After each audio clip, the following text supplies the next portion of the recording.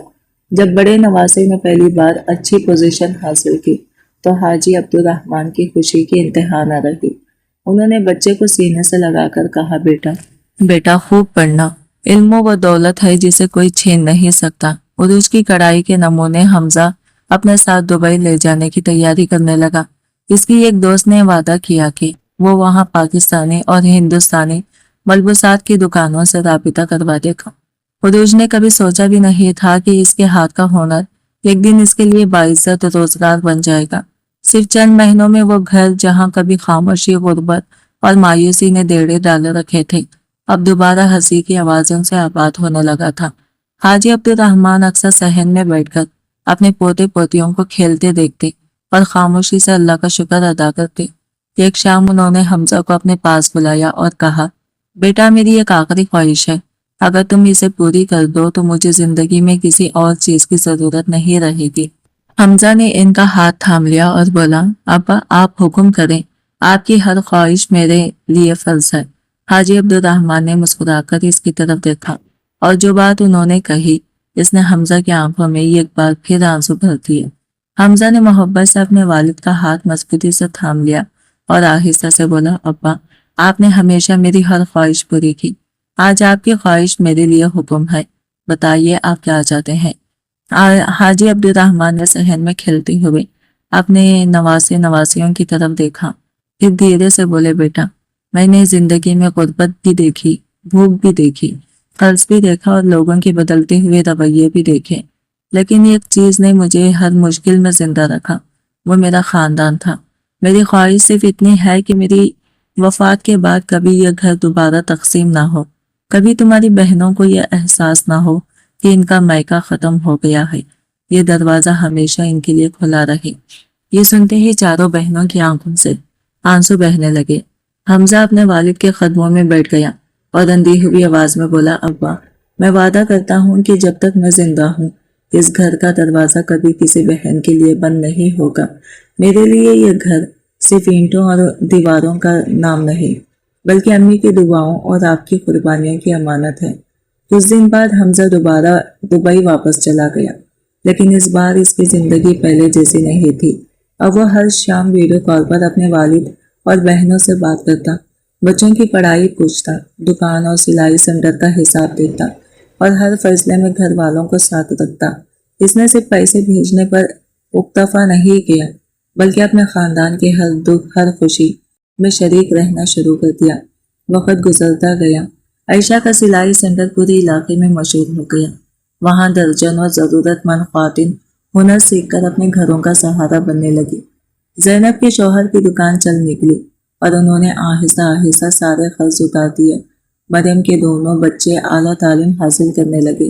عروج کی کڑھائی کے کپڑے دبئی تک پہنچنے لگے اور اس کے کام کی مانگ بڑھتی چلی گئی۔ حاجی عبدالرحمن جب یہ سب دیکھتے تو ان کی آنکھیں شکر کے آنسوؤں سے بھر جاتی۔ وہ اکثر کہتے، اللہ آزمائش ضرور دیتا ہے مگر صبر کرنے والوں کو خالی ہاتھ نہیں لوٹاتا۔ 2 سال بعد حمزہ ہمیشہ کے لیے وطن واپس آ گیا۔ اس نے دبئی کی نوکری چھوڑ دی اور اپنے شہر میں ایک چھوٹا سا کاروبار شروع کر لیا تاکہ وہ اپنے والد کے ساتھ رہ سکے۔